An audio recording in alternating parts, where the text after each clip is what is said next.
मुझे आजकल रिश्तों को देखकर और इस तरह की जो वीडियो सामने आती है तो सीरियसली मेरी रूह कांप जाती है और शादी पे से विश्वास उठ जाता है। एक अच्छे रिलेशन से मेरा विश्वास उठ जाता है, क्योंकि आज के समय में कभी पत्नी धोखा दे रही है तो कभी पति धोखा दे रहा है।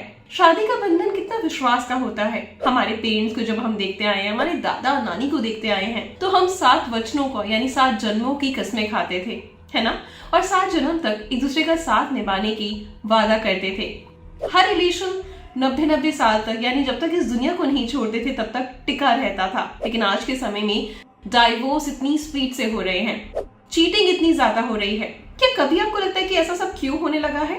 इसका बहुत बड़ा रीजन है। हम में से बहुत सारे लोग सोचते हैं कि अगर हमें घर में खुशी नहीं तो बाहर खुशी मिल जाएगी। ये बिना सोचे समझे कि अगर वो झूठ सामने आ गया तो क्या ही हमारी जिंदगी बाहर की रहेगी और क्या ही घर की रहेगी। इनफैक्ट हम 4 लोगों को अच्छे से फेस भी नहीं कर पाएंगे, इतनी बदनामी होगी हमारी। बहुत लोग बिना सोचे समझे इन सब चीजों में घुस जाते हैं। सबसे बड़ा रीजन है आज के समय में धोखेबाजी का। देखिए, जब भी कोई हेल्दी रिलेशन स्टार्ट होता है तो उसमें क्रेज होता है, एक दूसरे को जानने की इच्छा होती है, किसकी इच्छाएं क्या हैं, प्लस पॉइंट क्या है। या जब हम दूसरे को प्यार करते हैं ना, गौर से सुनिएगा मेरी इस बात को, इस न्यूज को पूरा देखने से पहले। जब हम भी कोई रिलेशन स्टार्ट होता है, सपोज अभी मैं किसी को जानती हूँ, तो मुझे लगेगा उस लड़के को क्या क्या चीजें पसंद है, मैं सिर्फ उसी तरीके से प्रेजेंट करूँ।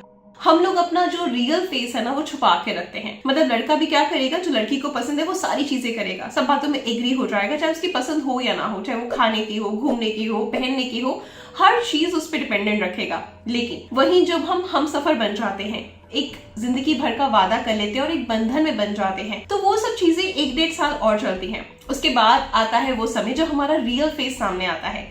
यानी अभी तक मैं अपने पार्टनर की हाँ में हाँ मिला रही थी, चाहे वो पहनने की बारी हो, घूमने की बारी हो, खाने की बारी हो, उठना बैठना, हर चीज उसकी मर्जी से कर रही थी। लेकिन अब 1-1.5 साल तक हमारे बीच में बहुत अंडरस्टैंडिंग रही, अच्छा रिलेशन रहा, फिजिकली हो, मेंटली हो।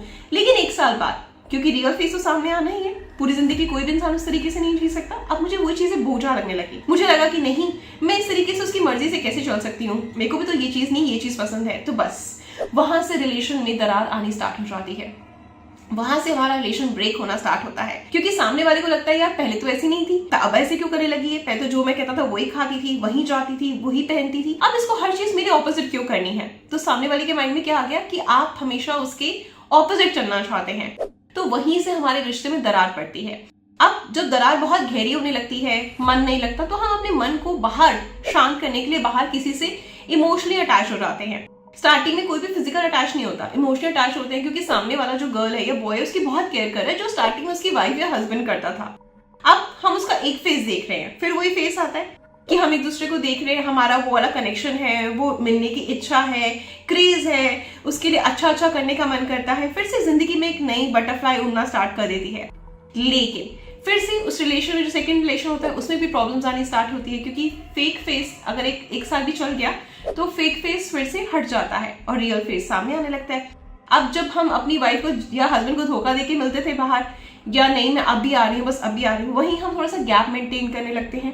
ठीक है, क्योंकि दोनों जगह लाइफ बैलेंस करना मुश्किल हो जाता है। फिर हम कहते हैं अपनी वाइफ को, या तो झूठ बोलते हैं कि नहीं हम अभी नहीं, थोड़ी देर बाद मिलते हैं, या फिर अपनी गर्लफ्रेंड को झूठ बोलते हैं कि अब नहीं आ सकते। तो बाहर वाला रिलेशन भी हावी हो जाता है, घर वाला रिलेशन भी हावी हो जाता है, और ऐसे में मिक्स एंड मैच के चक्कर में जो हमारी चोरियां हैं वो पकड़ी जाती हैं। ठीक है, दोनों रिलेशन बहुत ज्यादा बोझा हो जाता है। तो एक पार्टनर ऑटोमेटिकली आपको सर्च करना स्टार्ट कर देता है कि आप क्या कर रहे हो, आपको फॉलो करना स्टार्ट कर देता है, और वहां पर हमारे बाहर के अफेयर सामने आ जाते हैं। तो आपने कभी सोचा है कि जो ऑनेस्ट है, सपोज अगर वाइफ ऑनेस्ट है इस केस में, या किसी केस में हस्बैंड ऑनेस्ट होते हैं, तो उनके दिल पर क्या बीतती होगी, कैसा लगता होगा ना उनको कि अगर आपस की लड़ाई है तो उसका मतलब बाहर अफेयर कर लो।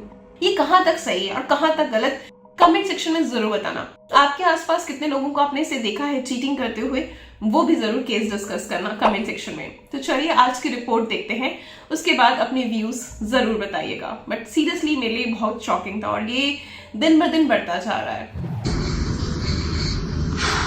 आप कौन बोले? राजेश।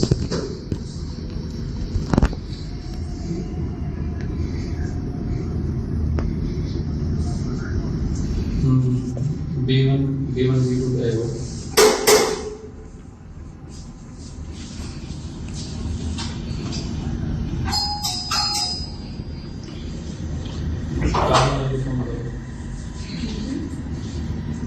जी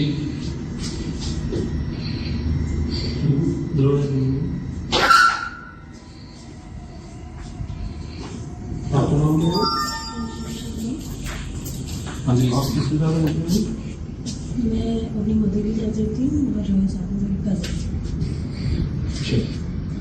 एक डॉक्टर और लड़का भी। कोई अपना लॉक क्लियर कर लेंगे लाइट जला दो कोई बात नहीं लाइट वीडियो बनाना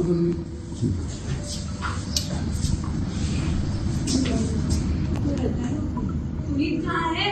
आराम से क्या कर रहा है? क्या कर रहा है? क्या कर रहा है तू?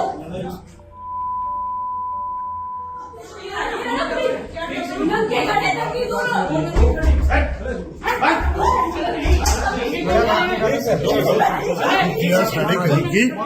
नंगे खड़ी हो गई है। लेकिन लंबी बस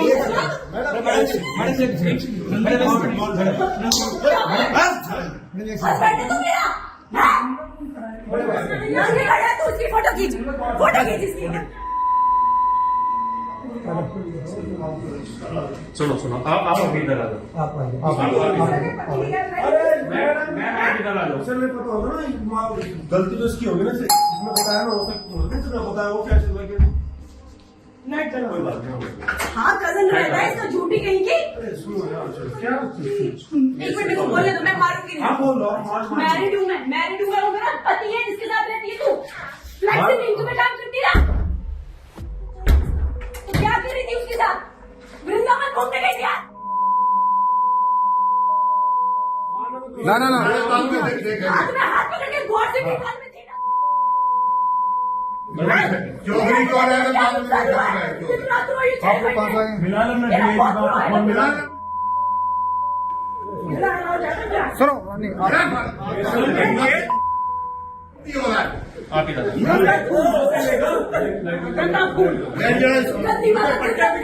बोली ना पढ़ा यहाँ पे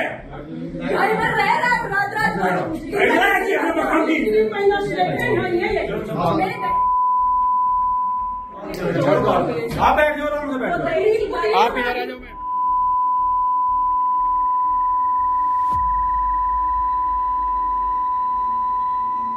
आप लोग ना ये बात गलत कर रहे हो। सोची भी ऐसा आपकी बहन बेटी हो पता लगता। 4 लड़के 3 महीना से लगा रखे मैंने आगे बुआ के लड़के 4 लड़के पीछे यूं ही होगा ना हमको अरे हमें कुछ भी ना वैसे ही निभा रहे हम तो वीडियो वीडियो बनाया कि इकट्ठे करा कर जब बाहर करता हूँ इसी ड्रेस में इसी ड्रेस में चल भाई इसी ड्रेस में चल।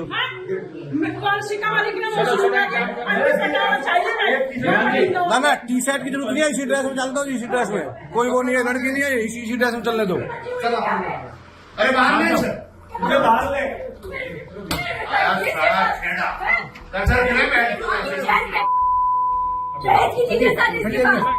इसकी मैं डोल रहा हूँ गाड़ी में लौंडिया ने ढुलाया मेरे भाई ये आग निकल गई। साढ़े उठा खत्म कर चलो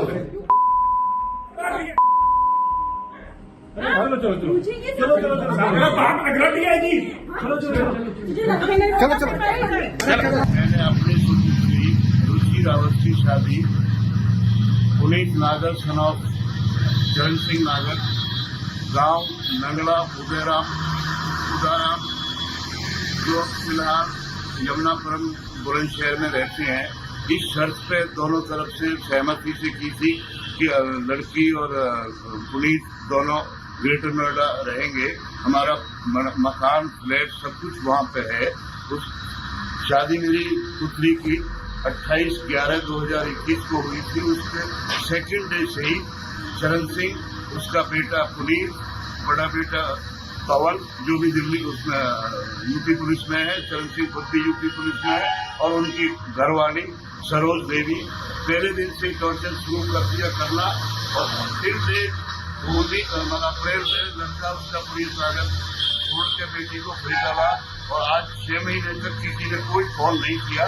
जब हम उसमें तहकीकात में गए, उनके घर वालों को फोन किया तो किसी से कोई रेस्पॉन्स नहीं आने के कारण हम फिर लड़के के पीछे तहकीकात में लगे, तो वो लड़का अवैध संबंधों में हमें संदिग्ध पाया गया। और आखिर में 8 तारीख की 2:30 बजे सुबह हमें सुपरटेक के इको विलेज 2 फ्लैट नंबर 1103 में अश्लील हालत में एक लड़की के साथ यौनाचार अश्लील हरकत करते हुए, इंटरकोर्स करते हुए पकड़ा गया।